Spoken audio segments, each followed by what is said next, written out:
तो आज हम लोग संविधान की 12 अनुसूचियों को पढ़ेंगे विद इन 5 मिनट में। तो चलते हम लोग बिना टाइम वेस्ट किए अनुसूचियों की तरफ। तो पहली अनुसूची में 28 राज्य और 8 केंद्र शासित राज्यों का उल्लेख मिलेगा आपका, जो कि पहली अनुसूची में ये आपका किया गया है। सेकेंड अनुसूची, दूसरी अनुसूची, तो दूसरी अनुसूची में पदाधिकारियों के वेतन भत्तों का उल्लेख है। तीसरी अनुसूची, तो तीसरी अनुसूची में पद ग्रहण के समय ली जाने वाली शपथ का उल्लेख। तीसरी अनुसूची में पद ग्रहण के समय ली जाने वाली शपथ का उल्लेख मिलेगा। पद ग्रहण के समय ली जाने वाली शपथ का उल्लेख तीसरी अनुसूची में है। चौथी अनुसूची में क्या है? तो चौथी अनुसूची में राज्यों का राज्यसभा में प्रतिनिधित्व। राज्यों का राज्यसभा में प्रतिनिधित्व। तो कुल अनुसूची 12 है, जो कि पहले मूल संविधान में कितने थी? 8 अनुसूची थी। तो 4 + 4 + 4, तो 4 हम लोग अभी सीखा। पहले क्या था कि राज्य और केंद्र शासित प्रदेशों का उल्लेख था। दूसरी में वेतन था। तीसरी में शपथ था। और चौथी में क्या था? राज्यसभा। तो ये क्या हो गया? एक ट्रिक बन गया कि राज्य में वेतन दीजिए, फिर शपथ लेंगे, उसके बाद कहाँ जाएंगे? राज्यसभा में जाएंगे। तो राज्य में वेतन लेंगे, फिर राज्य में वेतन दीजिए, फिर शपथ लेंगे, उसके बाद कहाँ जाएंगे? तो राज्यसभा में जाएंगे। ऐसे हमारा 4 अनुसूचियाँ एकदम इजी वे में याद हो गया। पांचवी अनुसूची, तो पांचवी अनुसूची में अनुसूचित क्षेत्र और अनुसूचित जनजातियों का उल्लेख, ST/SC का उल्लेख किसमें है? तो पांचवी अनुसूची में है। छठी अनुसूची, तो छठी अनुसूची में पूर्वोत्तर राज्यों का उल्लेख मिलेगा। असम, मेघालय, त्रिपुरा और मिजोरम के जनजातीय क्षेत्रों का उल्लेख, पूर्वोत्तर राज्यों का उल्लेख किसमें है? तो ये छठी अनुसूची में आपको मिलेगा।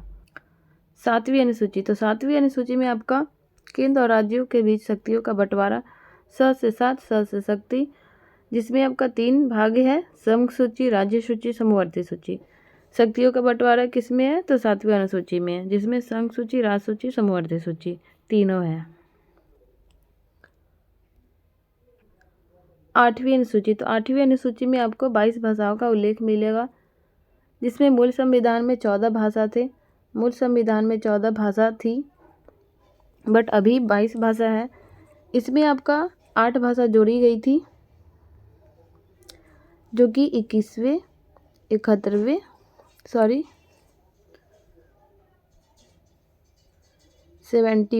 संविधान संशोधन द्वारा और 92वां ये आपका 1867 ईस्वी में, ये आपका हुआ था 1992 ईस्वी में, और ये हुआ था 2008 ईस्वी में। इसमें आपका 1 भाषा जोड़ा गया था। इसमें आपका 3 भाषा जोड़ा गया, 71वें संविधान संशोधन के द्वारा 3 भाषा को, और 52वें संविधान संशोधन 2008 में 4 भाषा को जोड़ा गया था। तो ये हो गए आपकी 8 भाषा और 14 भाषा, ये कुल मिला के 22 भाषा हो गए। 21वें संविधान संशोधन द्वारा सिंधी भाषा को 1867 ईस्वी में जोड़ा गया था, और 71वें संविधान संशोधन 1992 में 3 भाषा को जोड़ा गया था: नेपाली, मणिपुरी और कोंकणी भाषा को। और 2008 में 92वें संविधान संशोधन द्वारा 4 भाषा को जोड़ी गई थी: बोरो, डोंगरी, संथाली और नेपाली भाषा को जोड़ी गई थी। तो ऐसे याद हो गया हम लोग का 4 + 4, 8 तो हम लोग याद कर लिए। 4 में क्या था? राज्य, वेतन, शपथ, और फिर क्या था? राज्यसभा। और ये 4 क्या थी? ST/SC, उसके बाद पूर्वोत्तर राज्य, शक्ति,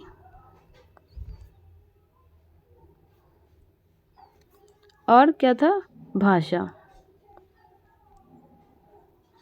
तो राज्य में वेतन दीजिए तो शपथ लेंगे, फिर क्या करेंगे? राज्यसभा में जाएंगे। उसके बाद ST/SC का कल्याण करेंगे, फिर पूर्वोत्तर राज्यों को देखेंगे, और उसके बाद जो शक्ति होगी उसका बंटवारा करते हुए जो भी हमारी भाषा होगा उस भाषा के थ्रू शक्तियों का क्या करेंगे? एक्सप्लेनेशन, यानी कि सारे लोगों को समाज में लोगों के सामने रखेंगे अपने उनके भाषा के अकॉर्डिंग। तो ये आपका 8 याद हो गया। अब हम लोग का 4 बचा, तो 4 वो हम लोग देखेंगे।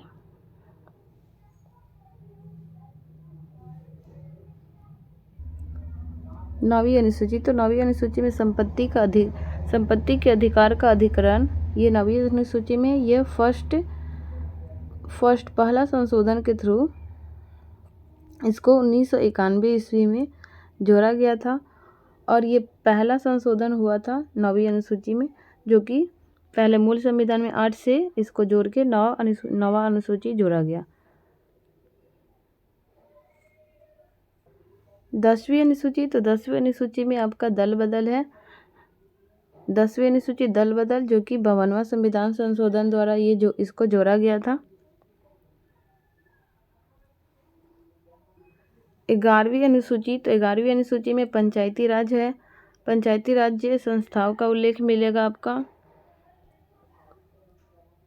12वीं अनुसूची, तो 12वीं अनुसूची में शहरी क्षेत्रों में स्वशासन संस्थाओं का उल्लेख मिलेगा।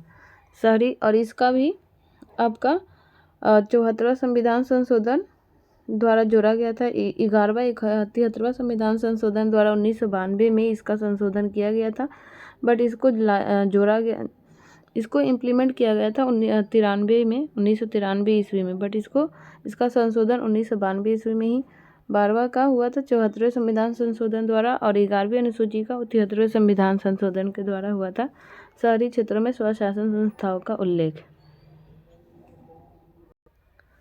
तो हम लोग 12वां अनुसूची को सीख लिए।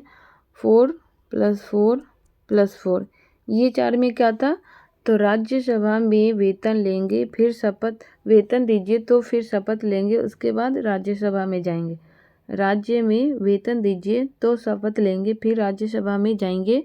फिर उसके बाद ये 4 में क्या था, ST/SC पूर्वोत्तर राज्य और शक्ति का बंटवारा। फिर क्या था, भाषा। ये में आपका ये लास्ट 4 हो गए आपका भूमि सुधार या संपत्ति के अधिकार।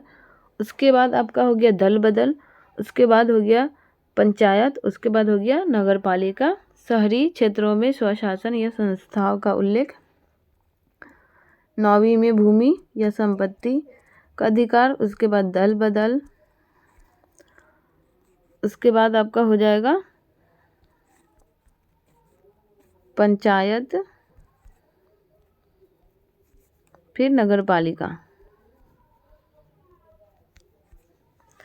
तो ऐसे में आपको विदिन 5 मिनट्स में आपको 12 अनुसूचियाँ ट्रिक के साथ याद करा दी गई है। आप इसको ओनली सिर्फ आप 3 टाइम्स देख कर देखो, नहीं याद होगा तो फिर आप कहना कि हम झूठ बोल रहे थे। आप इसको बस 3 टाइम्स देखो और ये ऑटोमेटिकली आपको याद हो जाएगी सारी अनुसूचियाँ, और आपके ये अनुसूचियाँ सारे एग्ज़ाम में आपको हेल्प करेगी, किसी भी एग्ज़ाम में। थैंक्स फॉर देखने के लिए। Bye, take care.